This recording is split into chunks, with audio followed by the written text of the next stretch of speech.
ये है दुनिया की सबसे ताकतवर कंपनी जो तकरीबन पूरी दुनिया को कंट्रोल करती है। अमेरिका के सारे बड़े बैंक्स, तकरीबन सारी बड़ी फार्मास्यूटिकल कंपनीज, सारा मेन स्ट्रीम मीडिया और पूरी दुनिया का 10% ट्रेड स्टॉक इस कंपनी की ऑनरशिप में है। 2022 में इस कंपनी के पास $15 ट्रिलियन के एसेट्स थे, जो पूरे अमेरिका के जीडीपी का 70% बनता है। ये कंपनी इतनी पावरफुल हो चुकी है कि अब दुनिया की टॉप गवर्नमेंट्स भी इसकी मर्जी के बगैर फैसले नहीं कर सकती। बल्कि अगर मैं ये कहूँ कि इस वक्त होने वाली तमाम जंगों और इकोनॉमिक क्राइसिस में इस कंपनी का कहीं न कहीं हाथ है, तो ये गलत नहीं होगा। लेकिन आपने इससे पहले शायद इस कंपनी का नाम भी नहीं सुना होगा, और उसकी एक बहुत बड़ी वजह है जो इस वीडियो में आगे चलकर आपको बिल्कुल क्लियर हो जाएगी।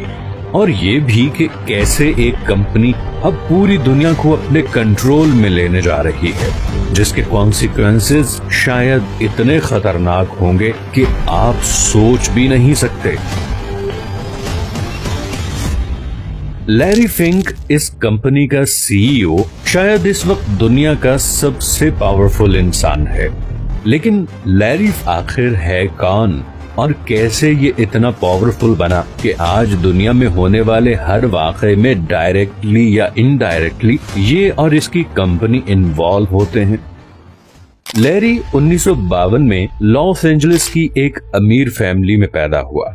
लैरी के मुताल्लिक कहा जाता है कि he was always hungry for power, और इसीलिए उसने अपने करियर की शुरुआत पॉलिटिक्स से की। लेकिन इसको जल्द ही एहसास हो गया कि असल ताकत पॉलिटिक्स में नहीं बल्कि पैसे में है।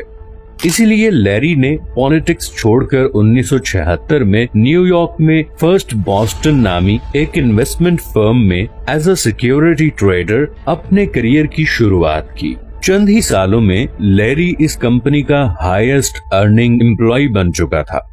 उसके अंदर आगे बढ़ने और पावर हासिल करने की एक आग थी जिसे बुझाना नामुमकिन था। लैरी इन्वेस्टमेंट को ऐसे समझने लगा जैसे और कोई नहीं। 1986 में लैरी ने फर्स्ट बॉस्टन से रिजाइन किया और एक सीक्रेट सोसाइटी कपा बेटा फी का मेंबर बन गया। इस सोसाइटी में सिर्फ दुनिया के टॉप बैंकर्स, इन्वेस्टर्स और पॉलिटिशियंस शामिल हो सकते हैं।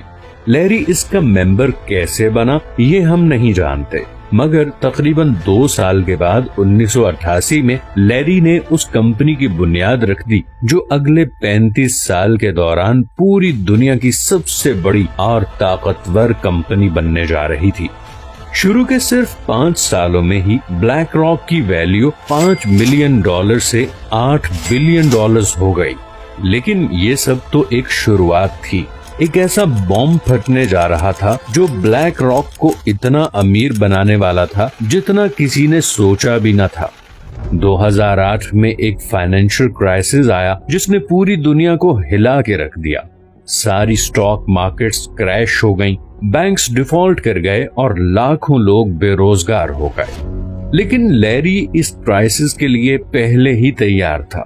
वो 8 साल पहले ही मॉर्गेज बैक्ड सिक्योरिटीज में इन्वेस्ट कर चुका था, और जहां सारी दुनिया की इकोनॉमीज क्लैप्स कर गईं, वहीं ब्लैक रॉक के रिजर्व्स ट्रिलियंस में चले गए। और सिर्फ यही नहीं बल्कि लैरी ने अपने कनेक्शंस इस्तेमाल करते हुए अमेरिकन गवर्नमेंट के साथ एक कॉन्ट्रैक्ट साइन कर लिया, जिसके तहत ब्लैक रॉक को तमाम डिफॉल्ट कर जाने वाले बैंक्स की ओनरशिप दे दी गई।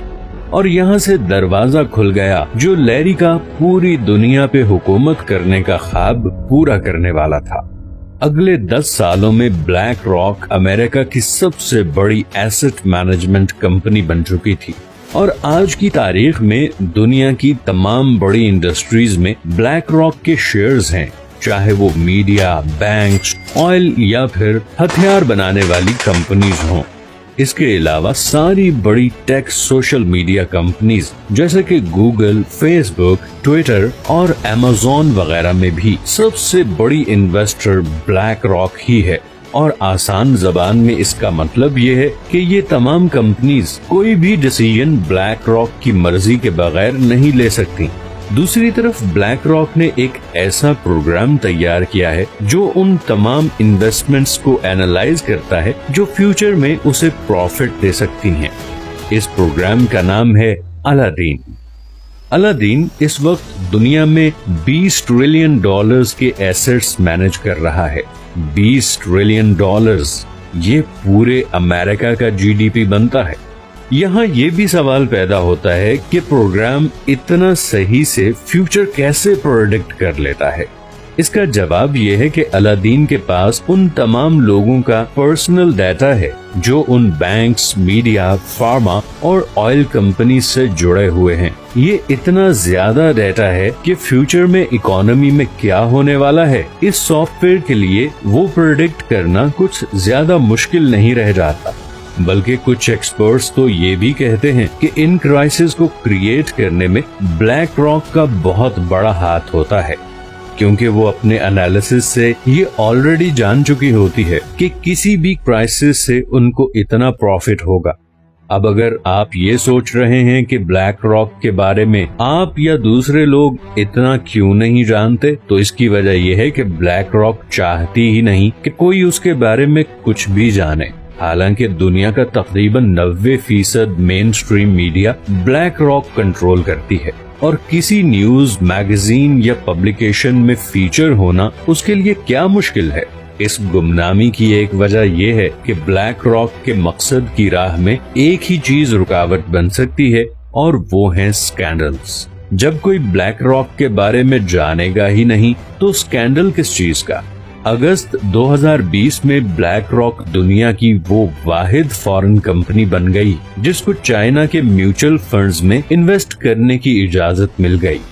दुनिया और खासकर अमेरिका की किसी भी कंपनी को चाइना के म्यूचुअल फंड्स में इन्वेस्ट करने की इजाजत नहीं।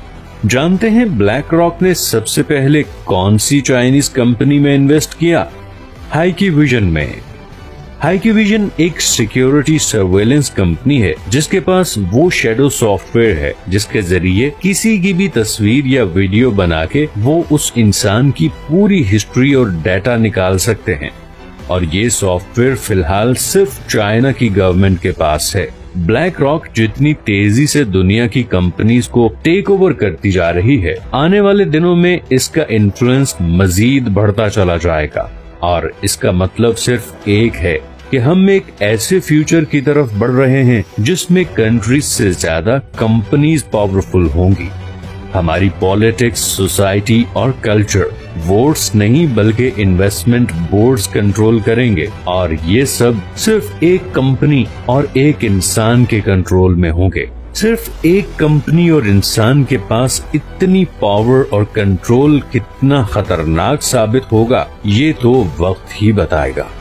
अगर आपको ये वीडियो पसंद आई है तो इसे लाइक और चैनल को सब्सक्राइब जरूर कर दें। मैंने अभी बहुत से इंटरेस्टिंग टॉपिक्स पे वीडियोस बनानी है तो आपकी सपोर्ट बहुत जरूरी है। और अगर आपके पास कोई सजेशंस हो तो कमेंट्स में जरूर बताएं। अपना ख्याल रखिएगा। मिलते हैं नेक्स्ट वीडियो।